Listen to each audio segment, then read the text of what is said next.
To add the Metamask extension in Chrome on your laptop, start by opening the Google Chrome browser. Navigate to the Chrome Web Store by typing Chrome Web Store in the address bar and pressing Enter. In the Chrome Web Store, type Metamask in the search bar and press Enter. You will see the Metamask extension in the search results. Click on it to open its page. On the Metamask page, click the Add to Chrome button. A pop-up window will appear. Click Add Extension to confirm the installation.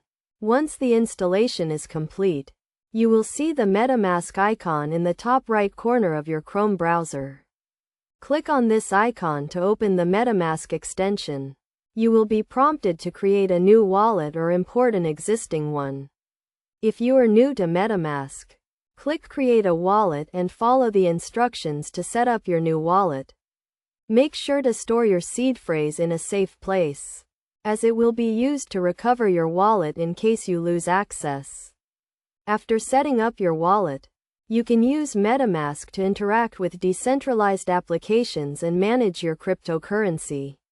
It is essential to keep your Metamask extension up to date to ensure you have the latest security features and updates. You can check for updates in the Chrome Web Store or enable automatic updates in your Chrome browser settings. By following these steps, you can easily add the Metamask extension to your Chrome browser on your laptop and start exploring the world of decentralized finance and cryptocurrency.